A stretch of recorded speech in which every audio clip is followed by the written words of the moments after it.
देखा होगा 80-80 साल की बुढ़िया माँ बिल्कुल फिटफोर होकर घूमती हैं, कोई दिक्कत नहीं होती उनको। और 30 वर्ष की, 25 वर्ष की, 50 वर्ष की बहू, शाम होते ही तो माथे पे चुन्नी, सुबह होते ही कमर अकड़ रही है, करती है नहीं?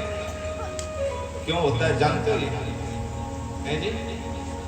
अच्छा बताओ, यहाँ पर कौन चाहता है कि मेरी सास जल्दी मर जाए? है जी?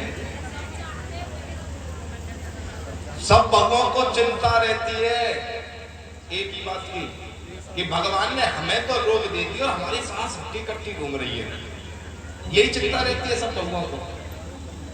बता दूं उपाय, बता दूं सांस मरने का?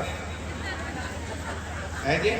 देखो बूढ़ी बूढ़ी मैया ही कर रही है, जवान बहु तो कोई सी भी नहीं कह रही, मत बताओ। बूढ़ी मैया ही कह रही है, नहीं गुरु जी यही मत बताना यार।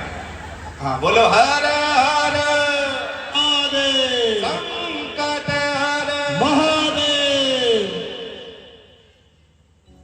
जो आजकल 80-80 वर्ष में भी सास बिल्कुल हष्ट-पुष्ट है, और जो 30-30, 40-40 वर्ष की बहू जो बीमार है ना, उसका रीजन एक ही है।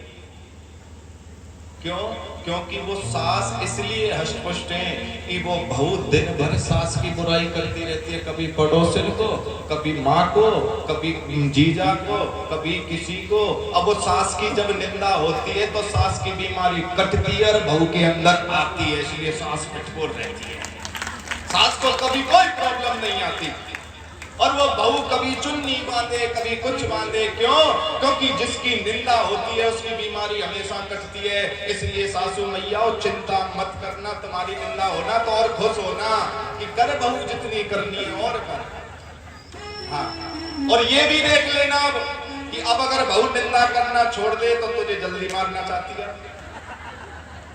अब ये भी देख लेना, क्योंकि तुम निंदा करोगे तो दूसरे की बीमारी को खुद लोगे, दूसरे के पापों को खुद ग्रहण करोगे। इसलिए संसार में कभी किसी की निंदा मत करना,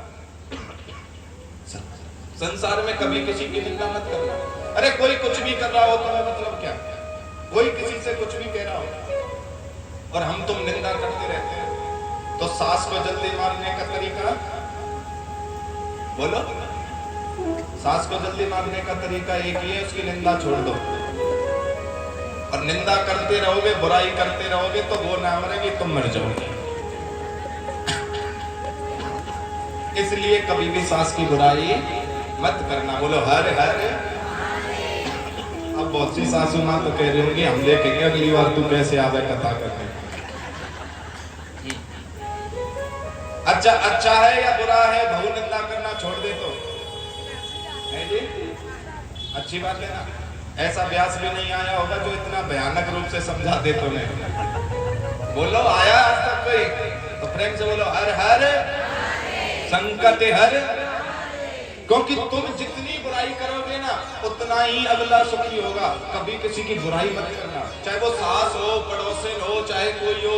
कभी किसी में कमी मत ढूंढना, क्योंकि ये उंगली किसी पर उठाते हैं तो ये तीन तुम्हें भी देखती है।